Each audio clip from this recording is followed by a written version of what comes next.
thank you, coordinators, kids, young adults, parents, and more importantly, fathers. Because when you look around, you can always get the pleasure of having fathers come into things like this. And the reason why I mentioned that, the biggest problem we have in the society today is a problem of love, problem of nurturing, the problem of fathers telling their kids that they love them. That is a big, big problem. And it's not a problem that can't be solved. It's a problem that we need to get out of our comfort zone. These kids were a real good demonstration today of what it means to get out of your comfort zone. Not many of you all here, I am sure, would even attempt half of what they did in public. You know, they say it is one of the most difficult things to stand up in front of a group and speak. It has to be the most challenging thing for people, for a child, for a young person, and for an adult to be able to stand up and talk. But in order for us to be expressive, both emotionally and cognitively, and even physically, we first have to be nurtured that way. We have to feel that that is something that makes us happy. There's nothing that we do that is not tied back to our emotions. We either feel sad, we feel happy, we feel good, we feel bad, we feel.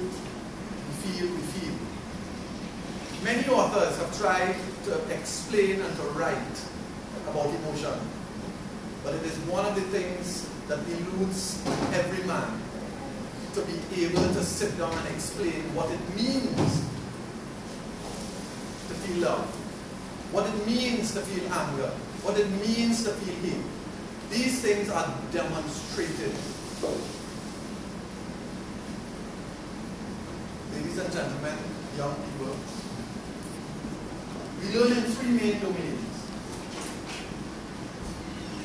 We learn in the cognitive, which is the intelligent part, the part of arithmetic, English, Spanish, French, geography.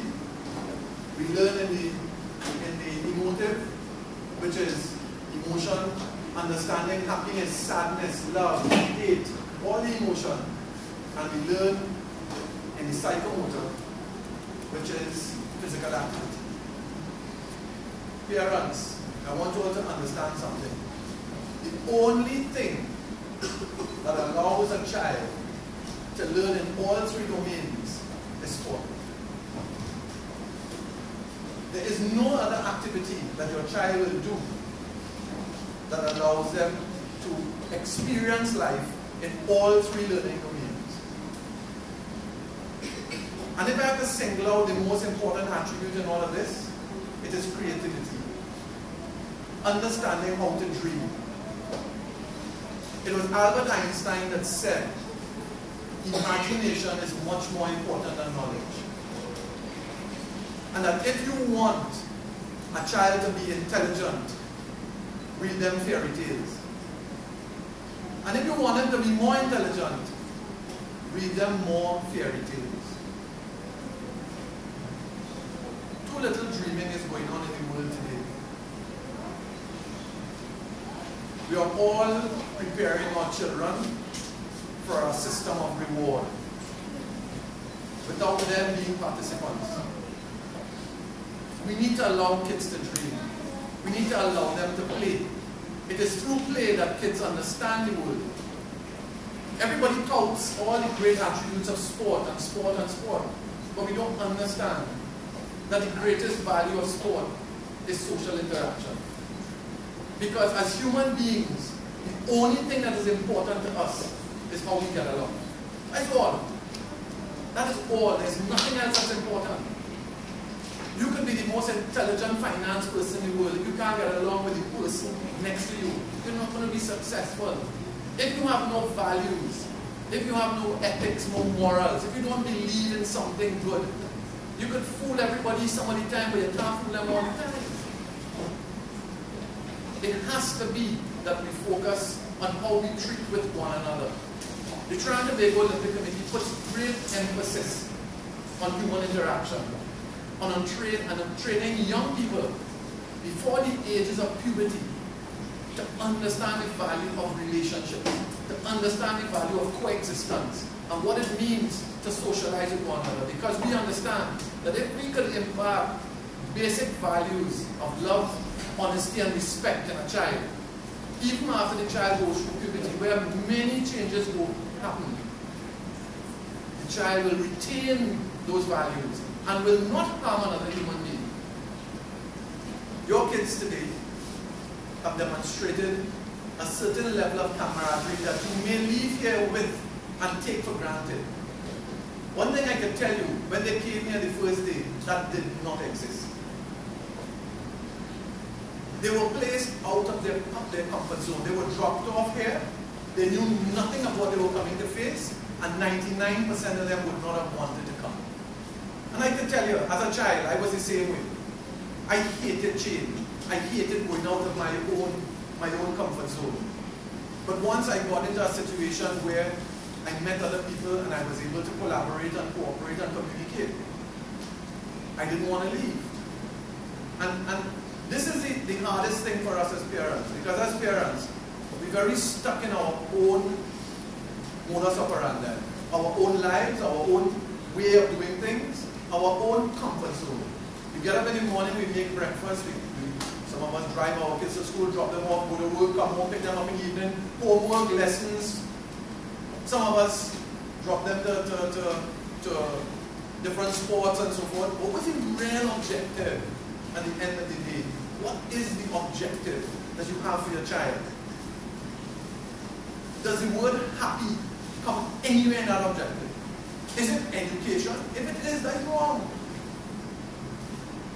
Is it getting a good job? That is wrong. Because we need to understand that none of us in here control our destiny, much, even more so the child's. That there's a much bigger force, there's a much bigger entity that we must acknowledge. And that entity only shows us love. And that if we fail in transferring that love to the child, then we face what we see today in society. Uncomfortable behavior, confrontation, and a lot of problems. Stacy told you all today that you all have very good children. And he didn't use very good, he said very, very, very, very good. This is because we've been doing this for a very long time, and we have had classes where we had a lot of problems. We didn't treat them any different, but I can tell you the result was the same at the end. Because from the time there's cooperation and communication and people understand how to feel comfortable within themselves, they behave. So, I have not been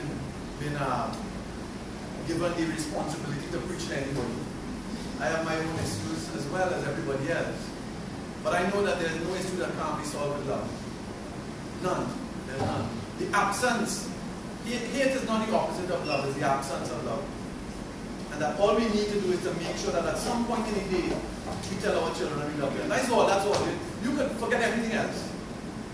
If every time you see your child and every time they leave you, forget about how they feel uncomfortable. You tell them you love them. That's going to make a big, big difference in time to come. Big, big difference. We love what we do at the Olympic Committee, and that is why we continue doing it. I think that these two young ladies here deserve a huge round of applause.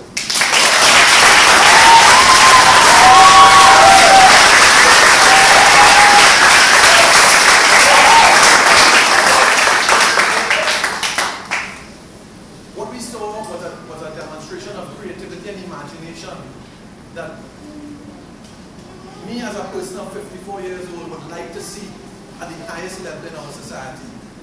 Because that's what we lack. We lack imagination for the right things. We lack creativity for the right things. Right? And as Stacey said, there's still some hope. Because when we see what we see here today, we feel that Trinidad is still in good hands. Thank you all for coming, ladies and gentlemen. And I wish you all a pleasant weekend.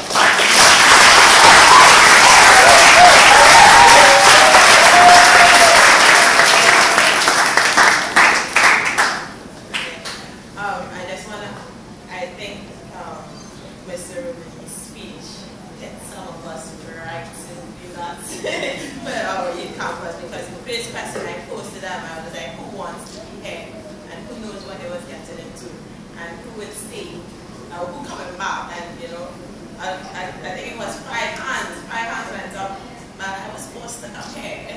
I was like, okay, good. So after the first days, I asked them, are you coming back? We'll see. And I would just like to say, we had 100% attendance for the entire week. Nobody stayed home with the exception of 3 boys, and that was, you know, that was needed actually, not for discipline reasons, but you know, we just needed some stuff to be sorted out. But I think, I guess, when you're questioning them, you'll be surprised at how many things that they went through this month, right?